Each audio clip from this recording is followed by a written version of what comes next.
explique la respiration Pilates en 2 minutes. Bon, c'est assez compliqué, mais on va essayer de simplifier. Alors, il y a 5 étapes. La première, ça va être de respirer avec ta cage thoracique et d'ouvrir ton diaphragme. Parce que oui, en Pilates, on n'essaye pas de gonfler le ventre, mais au contraire de le rentrer, ce qui fait que tu vas avoir le ventre plat. Première inspiration, elle va vraiment se faire avec le torse, donc comme ça. Une fois que tu es là, il faut que tu imagines un fil au-dessus de ta tête qui va te tirer vers le haut. Ce qui fait que quand tu vas respirer, tu vas un petit peu rentrer ta tête en avant et la tirer le plus possible vers le haut. Je te montre. Ça t'amène ici. Donc, tu essayes vraiment de te grandir. Troisième étape, ça va être de resserrer ton ventre. Comme si que tu voulais attacher le bouton de ton jean, mais que tu avais trop mangé. Sauf qu'en expirant, il ne faut pas que tu fasses comme ça, en fermant la bouche. Il faut que tu expires tout ton air, un peu comme le stomach vacuum. Donc, une fois que tu as inspiré, tu vas expirer, soit en ouvrant grand la bouche comme ça. Et là, tu verras que ton ventre, il se serre. Je te laisse essayer.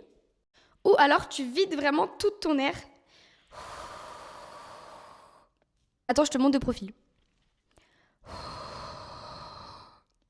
Tu vois la différence?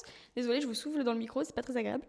La quatrième, ça va être de serrer ton périnée. Qu'est-ce que c'est serrer son périnée? C'est faire comme si tu avais envie de te retenir de faire pipi.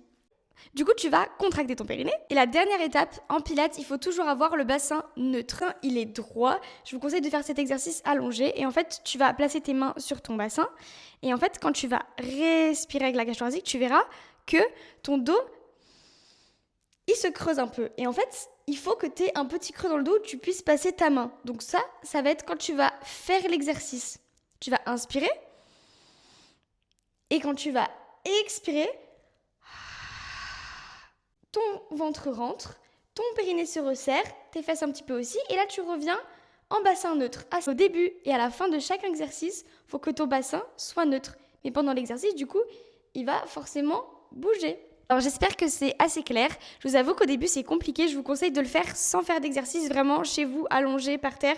Comme ça vous avez bien le ressenti de tout le corps. Ensuite vous essayez avec un exercice, un deuxième, petit à petit. Et c'est pour ça que le pilates, il faut aller assez doucement. Pas aussi doucement que le lagri, mais c'est une pratique qui se fait assez lentement pour avoir un ressenti vraiment de toute sa respiration et tous ses muscles. Et c'est ce qui fait que tu vas travailler en profondeur.